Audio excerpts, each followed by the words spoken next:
never fear. Dave Chipotle is here. Which My Hero movie goes plus ultra? And which one just sucks? Well, I guess we're gonna find out in this unique ranking video of ours.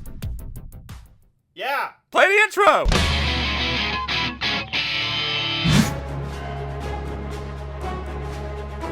This first film definitely interjects into the main series the best. Like, I can tell you when it takes place and it will make sense. High Island is a perfect location that has a lot going for it. Though I do wish we had other areas to look at throughout the film, especially with a lot of the fighting scenes. I just feel like being locked in a tower for the big chunk of it, a big wasted opportunity. I mean, you can say what you want about it turning into a heist film midway. It's still a good enhancement to the plot regardless. Melissa Shield is actually a very good side character, and I think she brings a lot to the table, especially building that gauntlet for Deku, which we do see further down the series. And also, I think exploring the relationship between David Shield and All Might working together is a really nice bonus. I can't say the same for this film's villains, though. I mean, the Quirks aren't as interesting, and the main villain himself isn't all that memorable by the end either. Also, out of all the students that have been restricted to cameos in this film, I wish these guys could have been more evolved. Although our tone may come off a little negative, we actually do really enjoy this movie. It brings a lot to the table, both in lore and just entertainment. I think this is the perfect definition of a first in a series of movies you'd see from anime studios. So I think it brings a lot, it's fun, and it's enjoyable. I will say though, it's very similar to Pokemon the first movie, if you know what I mean. Whereas it's just kind of, there, it exists, and then we're kind of done with it and moving on, and they get better over time.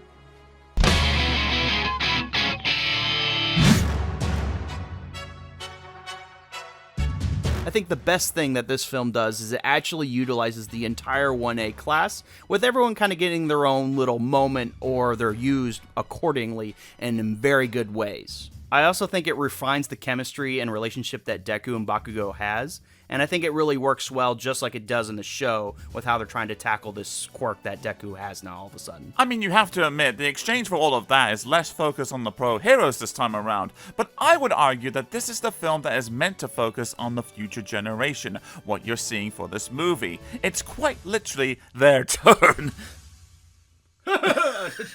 Another big plus is actually our main villains this time. I think 9 is actually a pretty good villain, though we have seen him before and a lot of people like to call him Diet, all for one, but I will look past that and say I think his mission, as well as his other compadres when they're all fighting, are utilized very well as well. And I've gotta be honest, the kids in this film aren't as engaging or memorable, say, compared to the kids that you see in the original show, i.e. Koda and Eri. Their story arcs are way more interesting compared to here. And oh boy, that final fight is arguably one of the best in the entire series. Arguably. But the controversial opinion or idea here about Deku giving off one for all is a little questionable because we have been following him for so long. However, I think that's such a Deku move to actually do that. Anything goes, we gotta save the day. That would be like if Goku... Actually, what you just said was actually a good point. Fuck this, go on with your conclusion. Usually when My Hero fans think of what's the best movie, they think of this one, and I don't disagree. I think this movie is the most pinnacle in terms of exactly what My Hero tries to tell you story-wise. It has everything going for it, some of the best villains, some of the best fights, everyone is utilized just right. This is literally, by formula, the best one on paper.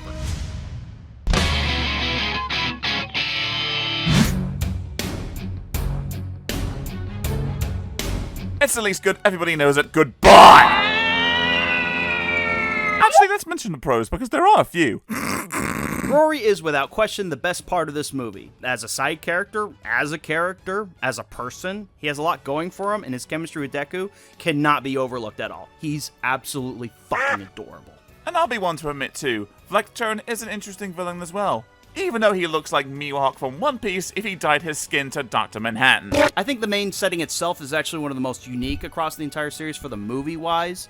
However, they're kind of just stuck in this location for like 90% of the movie. And considering it's also called the World Heroes Mission, I just feel like we could have explored other countries. But what we had at least had a lot of promise to it. It had lots of landscapes, beautiful artwork of just the lands, you have lots of nice towns, and I think the final ruins area definitely surpasses the ruins from the second movie. It's definitely a final boss area. However, the main plot becomes a road trip really quickly, and because of that, you don't see the world that the film promises in the title, at least not to its full potential. Aside from Fleck Turn, also, the main antagonists like the religious cult aren't as fun fleshed out or utilized as well as they could have been. We hear about them and what they plan to do in their doomsday theory, but they only really do it once, and then they never really talk about it again. They talk about a couple bombs that they're going to blow up around the world, and we never actually see them capitalize that or talk about what they're going to do afterwards. And I'm sorry to say that a lot of the students have taken back seats once again, as this movie is the start of what we have all noticed, that Deku, Bakugo, and Shoto have become like the big three, just being really overused in these things, and it just becomes so obvious that it's really distracting to the story. And especially the final fight, which I'll admit, hey, looks pretty cool, but it's definitely the weakest one out of all these films. Nothing we haven't seen before, or anything that would help it make it really unique compared to anything else, canon or not. But despite all that, this movie is still hella enjoyable. There's a lot of great parts to it, and I actively enjoy it, and a lot of fans do too as well. But if we're putting this in a bubble compared to the other movies, the issues are more glaring compared to the other movies, I will say. However, there's still a lot to enjoy, and if this is your favorite, it's probably because of Rory, and that's nothing to be ashamed of. Hey, Movie 4, you're next. To be ranked.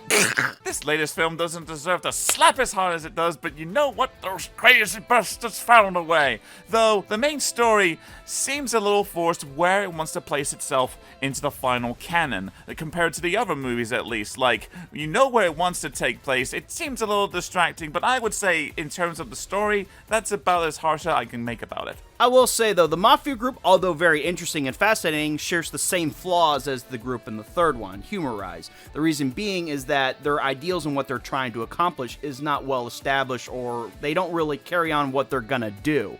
It's a great idea of having a false hero group integrate their way into society to say, we're here to help the people, but in reality, they're a bunch of snaky bastards. For the most part, though, the Mafia group's members' quirks are kinda basic, but with their enhancement due to Miss Anna, I'll say this, they probably could kick the teeth in of every villain in the previous movies if they wanted to. Crotch shot! The main location has a lot of elements and diversity to help it make unique compared to all the other films. Another big positive from this movie is definitely the side characters. We have the most badass butler we could ever ask for, who learns missing an eye, has a robotic gun, and a badass bike we all know where it's from. We all know. Y'all know.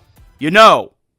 Anyway, Miss Anna's also great too. I like her quirk, how it integrates into the story. I feel like she's a little too damsel in distressy. However, I think it's definitely the journey that makes it worth it. We have to mention too, the soundtrack is a banger all throughout the film. The main characters, both pro and students, they're well utilized once again, just like in 2.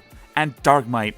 Holy Deku balls, do we love Darkmite! We love him! Crotch shot! Darkmite, without a doubt, is the silliest villain in the entire series. However, he's the most enjoyable to watch. He doesn't need to have a mission or a goal. He just says, fuck it, taking over the world. But it's just so much fun to watch. The fights are fun to watch. The pro heroes and the classmates all fighting together again. Mirko makes her appearance. Everyone just shows up and says, fuck it. Let's just make a big-ass fun fight scene, okay? And let me tell you, that final fight, I've watched it again and again, and let me tell you, without question, this tops 9. This is the best final fight, both cinematically, both visually, both music-wise.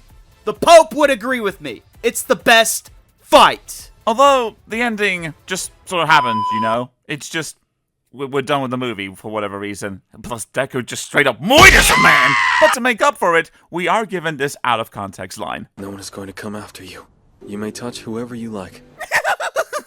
You're welcome, Internet. So yeah, it's stupid. It's a little excessive. But you know what? It's fun. I saw it in theaters. I had a great time. And that's all you need to know. That's true. That's it. You don't need to know anything else. It's just there. If I was to rank them based on which is the best and which is the worst, because that's the entire point of this video, it would look a little something like this. 2 is probably the best, followed closely by 4 when they're in like the same category of greatness. A little behind it is 1, and finally in dead last, far behind it is 3. And with that, that's the end of this video. That's how the ranking is, how we see it looks, and that's how most people usually see it. I don't disagree with them. I think it's right on the money. But with that said, what are y'all's opinions about? Do you agree? Do you disagree? Comment below. Like this video. Give us a bell. Also, no need to be mean. This is just our opinion. Don't fight us. Okay, bye. They're gonna. Yeah, they will.